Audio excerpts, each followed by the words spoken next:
Matatamis yung panaginip. Isang maulang araw na naman sa ating lahat mga kaprobinsyano. Akala ko nga umalis na ang bagyo. Pero pabugso-bugso pa nga rin ang ulan dito sa aming lugar. Pero kahit na gano'n, ito't inumpisahan na nga rin namin gawin itong pagkukulungan namin ng manok at pabo. Kahit nga may tubig, ito't banat kami ng aking bayaw. Kukubkubin kasi namin ng net itong aming gagawing kulungan. Kaya inumpisahan namin sa paghuhukay at paglalagay ng mga poste. Mabuti na nga lang matibay-tibay pa itong mga kawayan at buho. Ginamit ko pa kasi ito noon nung may mga tanim pa akong gulay. Kaya kahit papaano nga mapapakinabangan. Mabuti na nga lang din at dumating yung tropa ng aking bayaw. Tutulong nga rin daw siyang gumawa. Pero tanghali na rin kasi ng mga oras na ito mga kaprobinsyano. Kaya kailangan na rin talaga nating magluto ng pananghalian. Kita nyo naman yung lulutuin natin ngayon mga kaprobinsyano.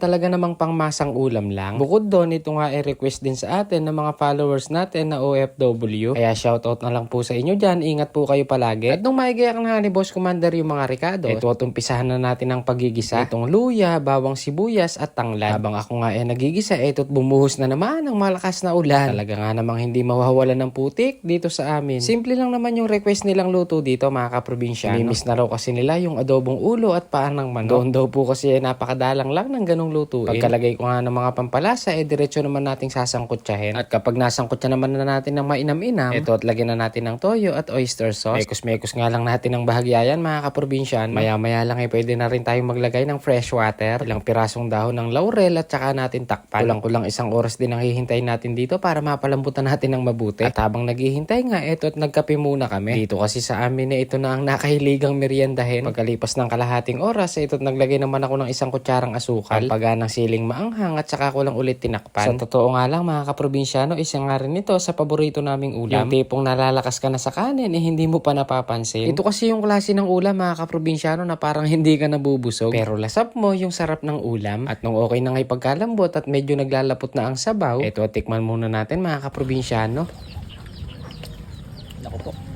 Mukhang malakas sa kanin to At dahil goods na nga ang lasa ng ating ulam, tara't hanguin na natin. Ayun no, pagka ganito nga ang datingan, tipong sarsa pa lang, ulam na. Tara po't samahan nyo na po kaming mananghalian mga kaprobinsyano. Kain na po tayo mga kaprobinsyano. Uy, up and down. Kapakalambot. Kapulot daw pa. Ulap. Lambot ng buto. Pagana. The best. Natin dito yan. Sile.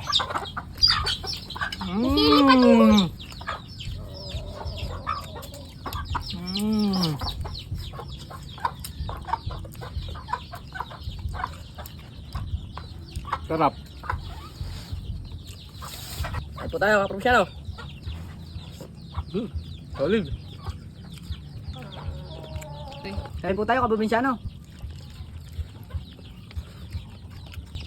Kain na po tayo mga kaprobinsyano. Ang ating tanghalian ay up and down. Yan, mainit-init pa.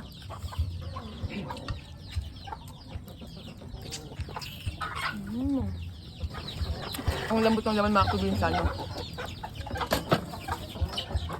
Solid na solid ang lasa.